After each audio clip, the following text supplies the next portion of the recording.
So whenever you're talking population growth and the rise and falls of nations within our world, one of the important concepts is the development of underdevelopment. Um, this is the way that uh, our modern system has taken shift or has taken shape over time. Um, this idea is based on having uh, a primary, secondary, and tertiary system of production, if you will, in nations. And first world nations were better than third world nations, or developed nations were better than underdeveloped nations, and they served different purposes in the world order. Um, so a century ago, most poor countries that we know of today were actually colonial possessions of wealthy countries like the United States and England and France and Spain, many of the colonial powers of our history. Um, and of course, this relationship of being a colony of a wealthier nation, it always seemed to keep the colonies impoverished. And the uh, the nation itself wealthy. So after World War II, we're coming out of two catastrophic world wars in a matter of 25, 30 years, and world leaders decide that they're going to create a new way of competing, if you will. Not that uh, uh, international capitalism hadn't taken shape, it had, but instead of pointing guns at each other, we were going to compete on the economic battlefields, and that really lays the foundations for modernization theory. And so after World War II, all of the colonies, or at least most of the colonies for all of these wealthier nations, were separated from them, and they were freed from colonialization, this long-standing history of economic, political, and social dominance by nations like England and the United States. And the belief was that all poor countries needed to prosper was development and modernization. And in some respects, I do agree with this, albeit a naive perspective. All countries can benefit from development, but the assumption that all countries, just because they benefit from development, can compete equally with the existing empires that are already out there, dominating the battlefields of capitalism, is probably a bit naive. Part of this institutional development was the International Monetary Fund and the World Bank.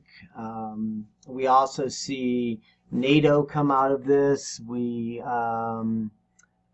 And so much of the institutional infrastructure takes shape between 1945 and 1960.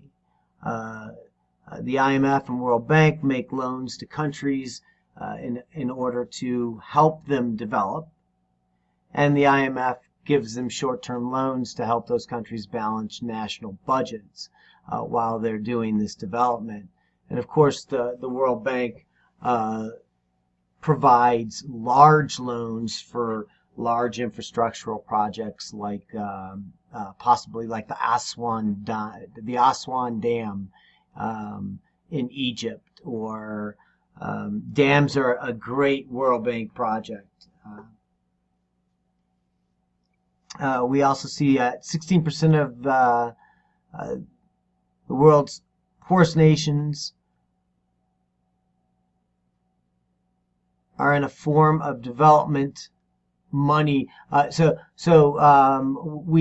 We see that at this time, 16% of the world's poorest nations are developing based on foreign money. And over this time, we see the gap between the rich and poor getting wider. Well, in my mind, all of this stuff works together, and it lays a trap for these newly freed nations that are no longer colonies of England and the United States and Spain and Portugal. And now they're indebted to the World Bank, the International Monetary Fund, and if they go belly up on their loans, which they will, then they're going to be at the behest of the International Monetary Fund and the World Bank, and they're going to be pushed into giving up their natural resources, much like they were already doing when colonialism was in place, but now they're giving it to the International Monetary Fund, or they're giving it to corporations that have purchased their loans from the International Monetary Fund and the World Bank.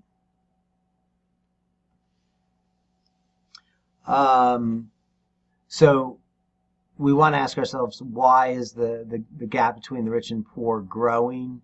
Well, it's really due to the structure of the world economy. We see the treadmill of production is driving a tendency to seek new markets and places for investment. And this ultimately sent wealthy capitalists around the globe. We see this relationship where a loan is made, but it's not a gift. And if they are not able to pay back the loan, then their property is seized. And these loans are generally written to benefit the bankers or those that are holding the notes. And it's not surprising to see huge profits gained by those who are making those loans, and they're making it off the back of these newly freed nations. And in the end, it only makes these poor nations poorer.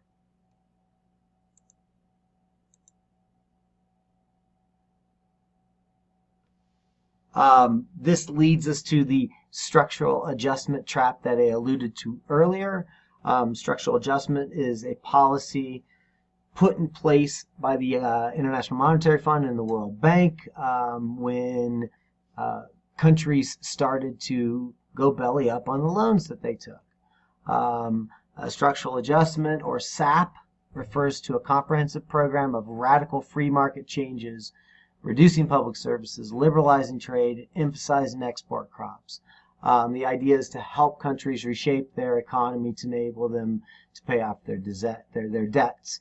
The results of SAPs: worsened poverty in poorer countries, deep cuts into social services, increases in the prices of food and other staples, and an inequality of exports, where exporting of raw materials means buying finished products at even higher prices. Local workers get paid lower wages, and others benefit from high profits of sales of cheap products. So structural adjustment is a losing proposition for poor countries. And it also is a harbinger of the end of modernization. once these countries go belly up on their loans, the bankers want theirs, and they want it now. And the way that they're going to get theirs is they're going to essentially appropriate all of the benefits of modernization. And that could mean that the public water system that was created in the modernization era could be sold to a company like Bechtel, and a private company now owns your public water utility, and you're at the whim of that private company on what they want to charge you for your water. That's the story of Bolivia.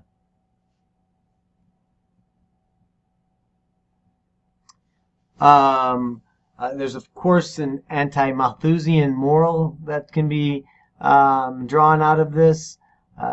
We know that poverty is experienced globally,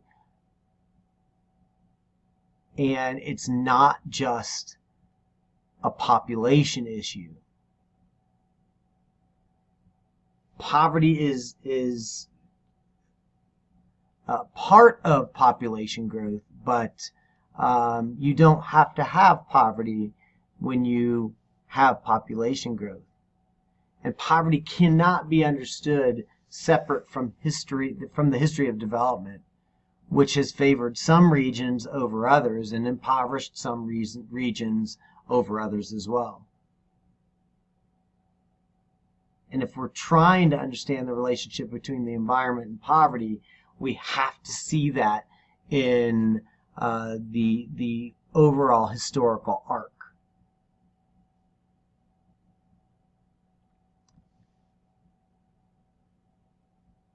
Some of the theorists have thought about the idea of food for all, and so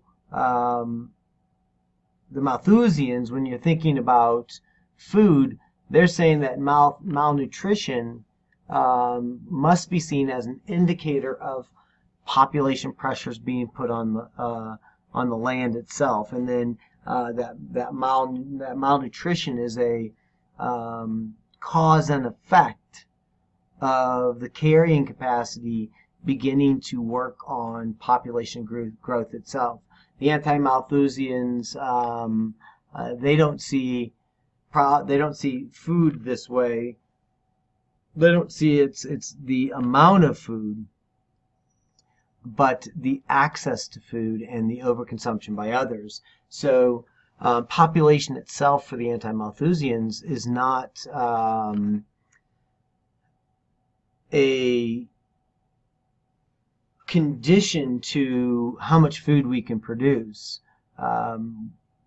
We can produce enough food to continue to feed the growing populations. The reason that we are not feeding populations today is more a set of decisions being made in the places of power not to distribute food to these areas, versus the earth can't produce enough food to feed this population.